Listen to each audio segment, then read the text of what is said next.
एक बार की बात है, राजा अकबर व बीरबल दरबार में बैठे कुछ अहम मामलों पर चर्चा कर रहे थे। तभी बीरबल ने अकबर से कहा, मुझे लगता है कि ज्यादातर पुरुष चोरों के गुलाम होते हैं और अपनी पत्नियों से डर कर रहते हैं। बीरबल की यह बात राजा को बिल्कुल भी पसंद न आई। उन्होंने इस बात का विरोध किया। इस पर बीरबल भी अपनी बात मनवाने पर अड़ गए। उन्होंने राजा से कहा कि वे अपनी बात को सिद्ध कर सकते हैं, मगर इसके लिए राजा को प्रजा के बीच एक आदेश जारी करवाना होगा। वह आदेश ये था कि जिस पुरुष के अपनी पत्नी से डरने की बात सामने आएगी, उसे दरबार में एक मुर्गी जमा करानी होगी। राजा बीरबल की इस बात पर तैयार हो गए। अगले ही दिन प्रजा के बीच आदेश कराया गया कि अगर यह बात सिद्ध हो जाती है कि कोई पुरुष अपनी पत्नी से डरता है, तो उसे दरबार में आकर बीरबल के पास एक मुर्गी जमा करवानी होगी। फिर क्या था, देखते ही देखते बीरबल के पास ढेरों मुर्गियां इकट्ठा हो गईं और सैकड़ों मुर्गियां महल के बगीचे में घूमने लगी।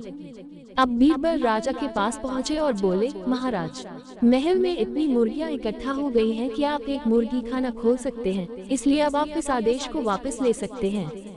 मगर महाराज ने इस बात को गंभीरता से नहीं लिया और महल में मुर्गियों की संख्या धीरे धीरे और भी ज्यादा बढ़ने लगी।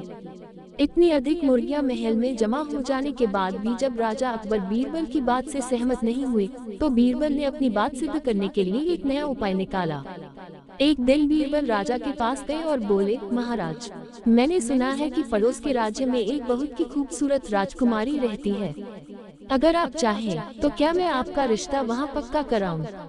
ये सुनते ही राजा चौंक उठे और बोले, बीरबल, तुम ये कैसी बातें कर रहे हो? महल में पहले से ही 2 महारानियां मौजूद हैं।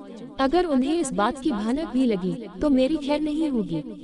ये सुनकर बीरबल ने तपाक से जवाब दिया, चलिए महाराज, फिर तो आप ही मेरे पास 2 मुर्गियां जमा करा ही दीजिए। राजा बीरबल का ऐसा जवाब सुनकर शर्मा गए और उन्होंने अपना आदेश उसी वक्त वापस ले लिया। कहानी से सीख, अकबर बीरबल की इस कहानी से हमें ये शिक्षा मिलती है कि बातों की चतुराई से हम किसी भी बात को मनवा सकते हैं। जरूरत है तो बस बीरबल की तरह चतुराई से अपना पक्ष रखने की।